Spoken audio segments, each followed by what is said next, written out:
Well, my buddy, my friend, my co-author, and someone who I consider a mentor, I consider an incredible therapist, a fabulous author. He walks on water. We have Leonard Szymczak with us today.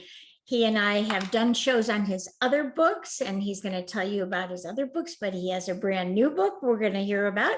And then, of course, we did together, Fighting for Love, Turn Conflict into Intimacy. It's a couples guide that we did. So Leonard, I know everything about you, but I want you to tell my audience a little bit about how you got started in your career and how you ended up going from a therapist into an author, etc. Well, Mari, as you know, I've been a psychotherapist for 40 plus years and continue to see clients to this day. It's been a passion of mine, personal and spiritual growth. And I've been writing for 35 years. And really, all of my books, I believe very strongly that writing has been my therapy. And I believe as us writers, writing is our therapy. If I write a novel, I get to write about my internal issues, put them onto characters and resolve them or don't resolve them. And then just like your book and I, write self-help books to help individuals learn and grow as individuals, grow in relationship and grow spiritually as well. And so those two facets of my life, writing and therapy, I'll continue to do that probably till the day I leave this planet because it's so ingrained in who I am and so much a part of my passion. And they really blend together because, and you're a teacher too, because all of your books have a lesson or have several lessons in it. And so let's just kind of mention your previous books, and then we're going to go into your brand new book. Well, thank you. So my first book was called Cuckoo Forevermore. And then the sequel came out, Kookaburra's Last Laugh. They both take place in Australia. And it's about a neurotic psychologist. And you lived, and you have to mention that you lived in Australia for quite a while. I lived there for 14 years. Yeah. And I do believe that those of us who become therapists do so because we need 40 hours of therapy a week. So, and I'm a great believer to make fun of ourselves. So I make fun of the therapy profession in my two novels, Cuckoo Forevermore and Kookaburra's Last Laugh. They're fun. They can be a bit dark because they go into the whole therapy profession and look at some of the scams that go on in my business.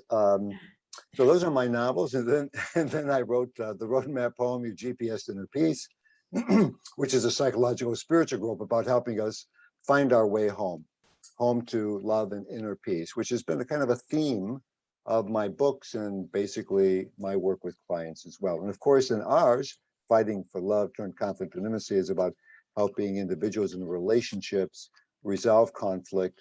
I learned so much working with you, Mari, as a mediator to be able to weave through conflict so couples can create more harmony in the relationship. We had the yin yang, male, female, and then of course the therapist and the mediator. So yeah, that was you work with putting couples back together, and I help couples separate. So that's right. Sometimes I help couples separate, and sometimes you put couples back together. That's true. That's absolutely true. So I love your new book, and I wanted to thank you for letting me to be one of your beta readers. And I just enjoyed it, and especially for the holiday season, it is perfect. So why don't you show your new book and tell us about the new book? So the new book is called Bob Cratchit's Christmas Carol, and the untold miracle of Charles Dickens's classic.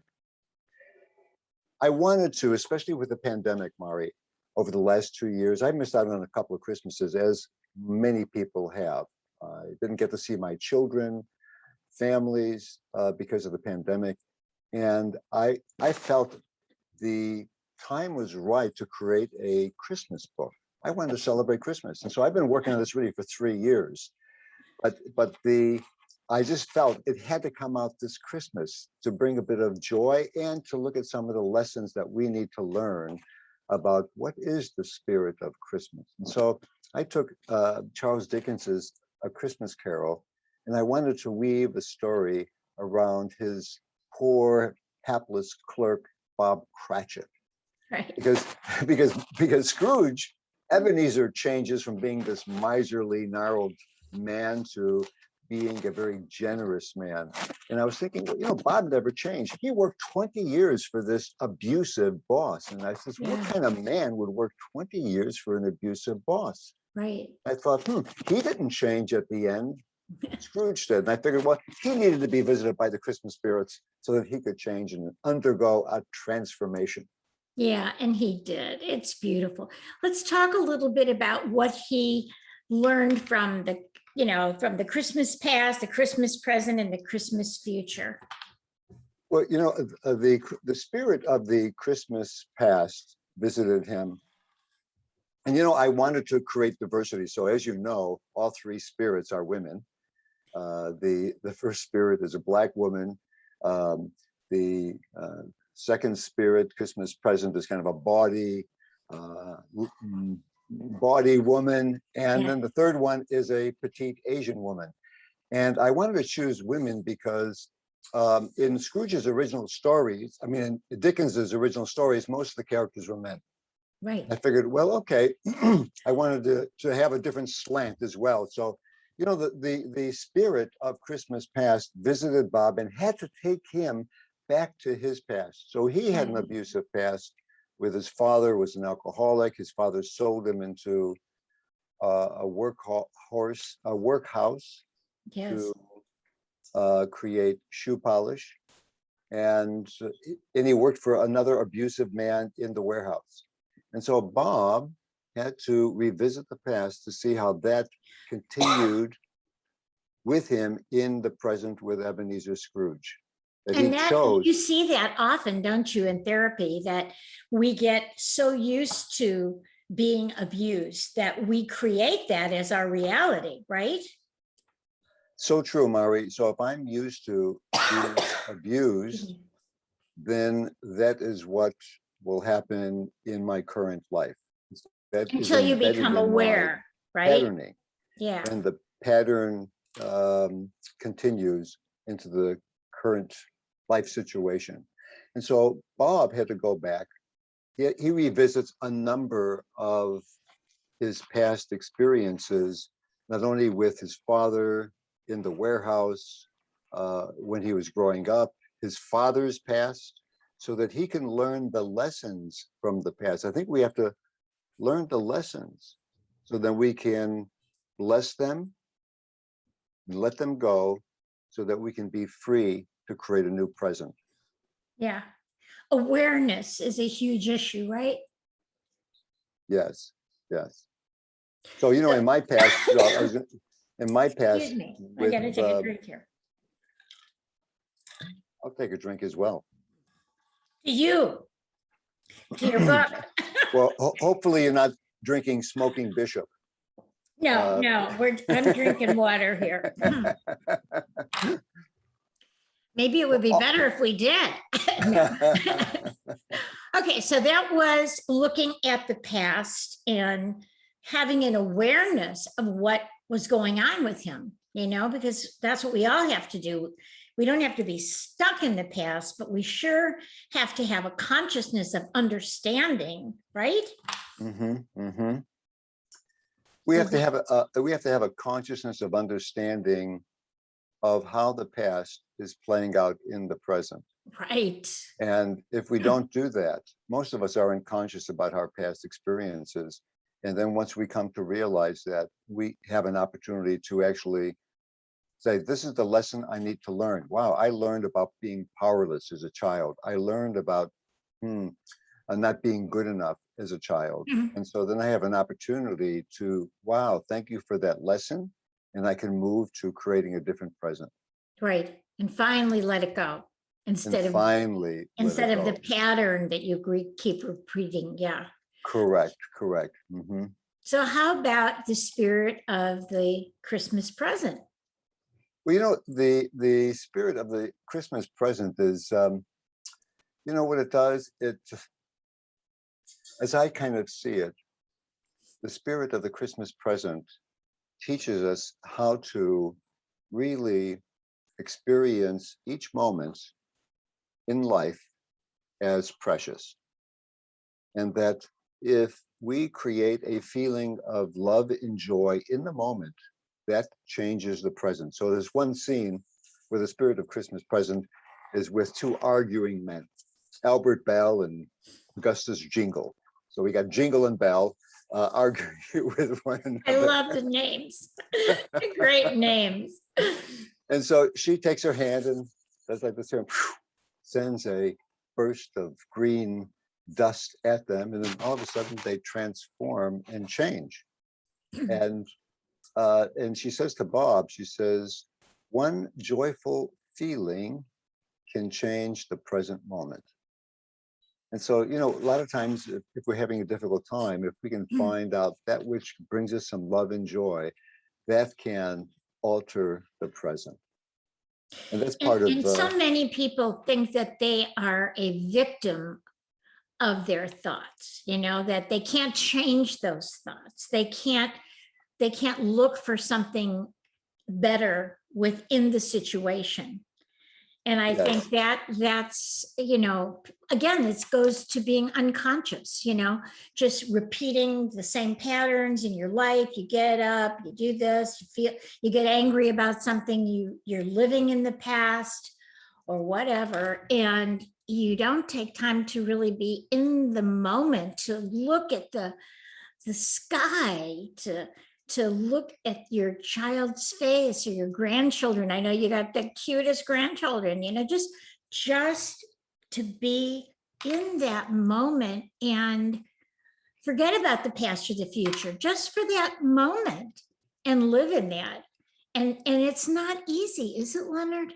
No, it's not. And part of it is training. So at the end of each session, I do an appreciation. If I'm working with a couple, I have a couple share an appreciation with each other.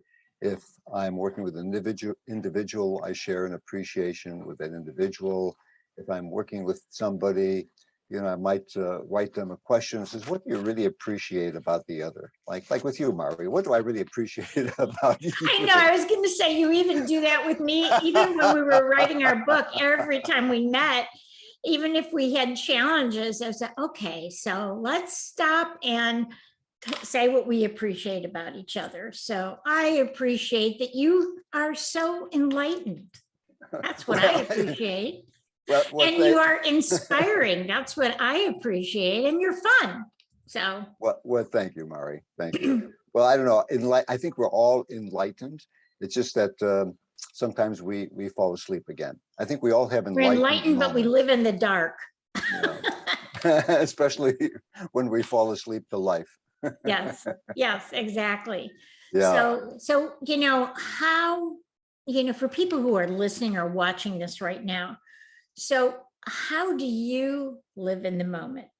For me, what I have to meditate every morning, because it gets me out of that outer space, gets me into the inner space, and reminds me that I'm just, you know, a being, a spiritual being, a soul inside of someone who's having a physical appearance. And it reminds me of that, so I can, when I come out of it, you know, I can say, wow, you know, look around me, you know, that's what I do.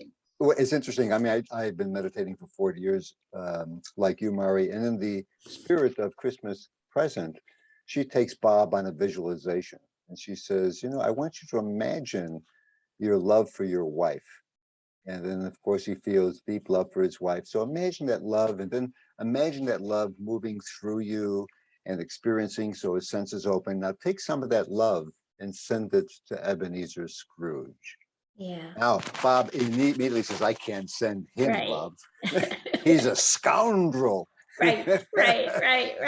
But the spirit has to work with him and says, hey, you know, if you have that love, you are a miser with your love, like Scrooge is a miser with his gold. Right.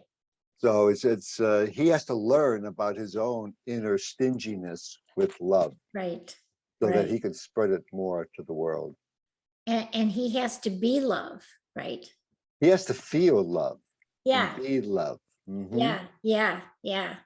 And what's interesting is we can do that, each of us, when they're reading your book. And when I was reading your book, I was thinking, how do I practice this in my own life? Because that's why you wrote it, right? You want people to learn the lessons that you're teaching them through this beautiful little novel. And so, yeah, it's amazing that if you practice, and I know you practice what you preach, and if we can practice what we're learning in the book, that's the beauty of it. And that takes us to the spirit of Christmas future, because the spirit of Christmas future teaches us that it's important what we choose and how we mind it. One of my favorite quotes by Marcus Aurelius says, "Our life is what our thoughts make it. Our life is what our thoughts make it." And so the spirit of Christmas future says, Bob, the thoughts you hold create your future. If you have miserly thoughts, if you have thoughts of poverty, if you have thoughts of not being good enough, that's what you're going to create, right? or anger. That's what you're going to create in your future. And he can create more abundance, magnificence, love, a new business for himself if he changes the way he's thinking. And that's why this all fits together. Mari, with the past, you have to go to the past to realize, okay, what's stopping me from really moving into being present? Then we're in the present. What's holding me back, right? What's holding me back? Clear some of that out, bring me into the present. And in the present, I can use my thoughts and my choices to start building a future. Right. And that's one the whole of the story. important things in building the future so that you don't block it again is to have that feeling, because you talk about feeling, feeling love, feeling joyful. If you say, I'm going to be wealthy, but inside you feel lack, you're not going to be wealthy, right? So the future, you have to, just like you talked about, you have to feel love in the present. You have to feel that future now, right? So true, so true. So it really is, the feeling is very important. Thinking it is important, but then we have to transfer it into a kind of an emotionalized sensation. Right. So that the emotions kind of really help us actually manifest and bring that into life. Right. So here's a thing that I am asking my readers, what can you do? Because I believe Christmas is meant to be celebrated every day, not just December 25th. Right. So what can we do to really begin to feel the Christmas spirit today and every day? So, I've been playing Christmas carols for the last 6 months. I mean, people say, don't you get sick while you're writing the book to get you in the... As soon as I'm writing the book, or even if I'm working on the book, I put Christmas carols on. As a matter of fact, they're in the background in another room. So you're feeling the emotion of Christmas. Right, I am. Deck the halls with balls of holly. So you're whistling, you're thinking, you're singing. I'm humming Drummer Boy as I'm driving my car. Well, that gives you the feeling that you're talking about, does, right? It does. Yeah. So forgiveness is a huge issue in your book. Let's talk about forgiveness, what it is, and what it's not. We talk about that in our book too, Mari. Right. Because it's so important. Yeah. Very important, because forgiveness means that I'm stuck. I'm stuck in the past. Unforgiveness. It's unforgiveness, and I think we've talked about that, is that if a snake bites me, if holding on to the poison, does that serve me? It doesn't really serve me. I got to get rid of the poison.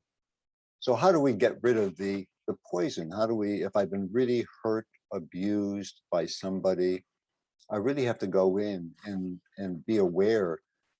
I always think, where in your body are you holding that poison, that emotion, so that you can localize it in your body, give it a color, a shape, so that you're able to kind of symbolize it into some form. And as you begin to do that, I say, well, what does that symbol say? Give it a voice. And the voice may say, I'm hurt, or I've been betrayed. And then I usually have them, that's just awareness. What is that voice needing? So out of the hurt, there's something needing. I'm needing love. I'm needing forgiveness. I'm needing to shout. I'm needing to get angry. Whatever it is. Right. So that woundedness is helping me move through the woundedness to a healing place. So I can say, okay, this is what I'm needing. So I can bless it. Wow, this is what I need to learn about myself. It's a learning lesson. I always talk about, thank you so much for showing and revealing yourself. Thank you, wounds, for revealing yourself so we can see them. Because often we're trying to hide them. And so when they're revealed, I always bless them. I thank you for showing yourself. Yeah. You know? And that's part of the witnessing, because often we need a witness for our wounds. And as we have a witness for the wounds, then we can begin to make a shift to let them go. Make a shift to letting, because forgiveness is just letting go, right, Mari?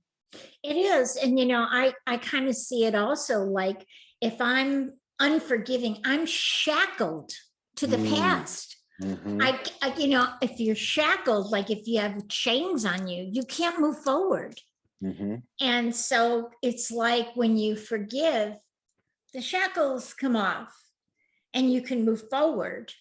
And so I love how you do it, because you talk about how you do it.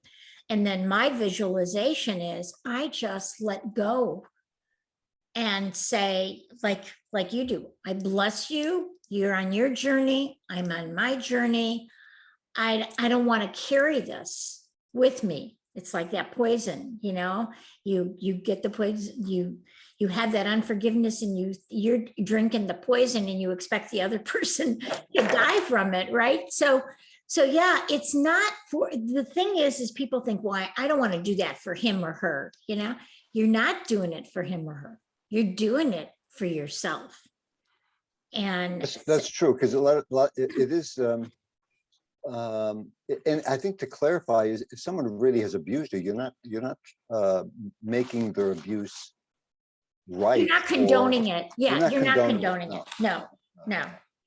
You're saying you don't have to forget it either.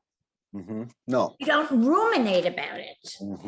You don't ruminate about it. You don't forget what happened, but you say that was what it was, and I'm moving on. And when you do that, you're not going to attract it again, are you? Well, Mari, really move on. Well, I think there's like layers of onions. There's, the layers. And so even writing about Bob Cratchit, and I wrote about his relationship with his father. So my father left the family when I was young. Right. So I've been doing a lot of work through the years about my woundedness, about my father abandoning, neglecting the family. And I found that as I started writing about Bob and his history with his father, but there was still a bit of sometimes there's a grenade explosion, and there's still some particles that are still stuck. We can do a lot of healing, but there may be a little bit of a some more of that onion has to peel away, right? Yes. So I did some healing and writing about Bob Cratchit's past. And that's what you said in the beginning, is that all your writing really is your therapy too. Yes. Well, Stephen King says that as well. Stephen King says his writing is his therapy. And I remember when I was going through my divorce many years ago, that my therapist said to me, you need to journal write. And so it was freeing. It was like diarrhea of the hand, just kind of releasing and releasing and releasing. And it was very helpful. So if you are going through a very tough time in your life, that writing, you don't have to publish it. You don't have to be, a brilliant writer like Leonard. You could do like I did, was just write and then throw it. After I wrote, I would just throw it in the fireplace to burn up. I didn't even want to have to see it again. It was done for me. Some people keep it and then read it years later to see how much they've grown. And that might have been a really neat thing to do, but there was something about the act of putting it into fire and releasing it to the ashes for And, me. you know, I think the thing is that writing, in some respects, if we're wounded and hurt, we need to express it. And so writing for you, for me, is a form of expression. For some, speaking, for some, dancing, some painting. I Right. think we all need to express ourselves in some way if we're hurt and wounded, and we need to let that go. It's a process of letting go. Right. So in your story, there's a happy ending. There's a very happy Gotta have a ending. happy ending for Christmas.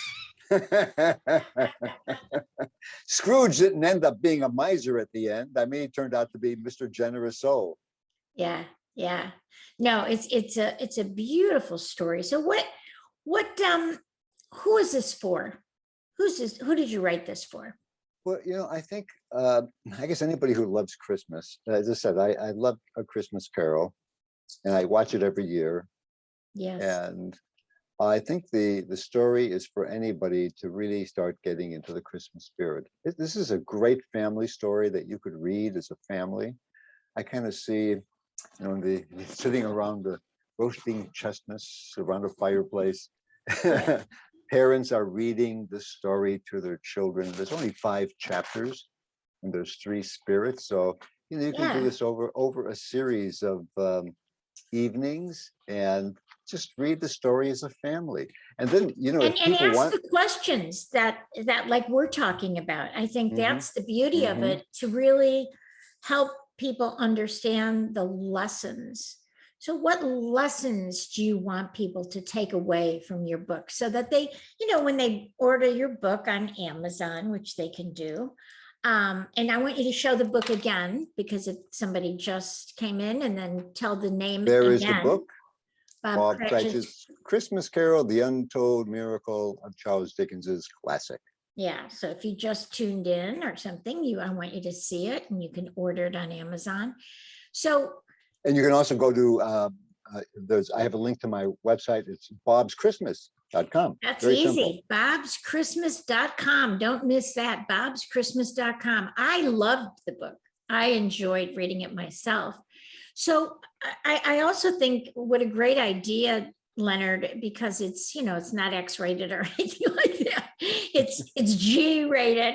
And I think you know, instead of people just opening up presents and then getting on their phones, right? It Mhm. would be fun to have the family, like everybody, read a couple pages and then stop and ask the question, what do you think about that? What do you think about the fact that he was abused? Mhm. You Mhm. know, Yeah. or it's a great, Could even ask questions as, what do you have to let go in your past? What are you still holding on in your past that is stopping you from really being fully present? yeah. So, And I when mean, you're asking kids, you know, do you ever feel like Bob Cratchit feels? Do you ever Mhm, feel like mhm. bullies at Yeah. school? You know, Mhm, I mean, you mhm. could make it a family affair to talk about. You know, when he was abused, did you ever have a friend like that? Yeah. Mhm. Or are you angry at anyone that you have to forgive? It's a beautiful way, because Christmas is about family. And I know Mhm. you're going to be with family in Australia with your 2 grandbabies and Mhm. your daughter and your son-in-law. So it's beautiful. But I mean, if you have kids in school, instead of immediately opening the gifts and then going and doing your whatever you're doing on your cell phone or on your new computer or on your games, video games, talk about these issues, because we all are humans that experience feeling abused or victimized. Every one of us, right? Mhm. To some Mhm. extent. And it's a great way to get the family talking. And it's a great way to feel good too. I mean, you know, I don't know about you, Mari, but I like to watch a movie with a happy ending. Yes. And I don't want to watch a movie and go through 2 hours and at the end of the movie feel like slitting my wrists. You know, just you know, I know. I don't like why am I scary going to spend movies. 2 hours getting depressed? I can get depressed as long as I feel happy at the end. You know. Exactly. I love happy endings, and that's what you have, is a definitely, you have a happy ending. So in terms of the lessons that are most important to you, we're just about out of time anyway, but I just wanted to, I think it's making noise. What is the main lesson that you want us to get out of this wonderful book? The main lessons are, it's a message about the Christmas miracle. And the Christmas miracle is about living every day as Christmas, in which we are embodying love, forgiving, letting go of hurts so that we can use our thoughts, use our mind to create the new future, a future that we want, especially in our country, Mari. There's been so much polarization. We need to heal the polarization. We need to bring people together. And Christmas is often a time where people feel goodwill to everybody, Right. So even whether you're left, right, whatever, but at least to feel goodwill to people of all different persuasions. Right. Beautiful. Well, this is a great way to end. I want you to show the book again and mention And you go to it my again. website, bobschristmas.com. Yes. Just And Leonard VOBS. Szymczak is the author of Bob's Christmas Carol. And you see a picture of it if you're watching the video. And Leonard, you just always are such a wonderful spirit yourself. And you walk your talk and you inspire because of it, because I know that you are constantly getting better every day, learning about yourself and helping other people grow. So that's what I love about you, my dear Maxie friend. Well, thank you, Mari. And I really appreciate all you're doing. I mean, whenever you do these podcasts, you're really opening up the airwaves to a message of peace and love and harmony and conflict resolution. So I want everybody to go to Amazon.com and show the picture again, Leonard. Bob's Christmas Carol. Yeah, and sit and enjoy it, read it out loud with your family. And it's a great way to have a good discussion over your Christmas dinner. It's beautiful. So thank you, Leonard. I can't wait for your next book to talk about. Bye. Bye-bye.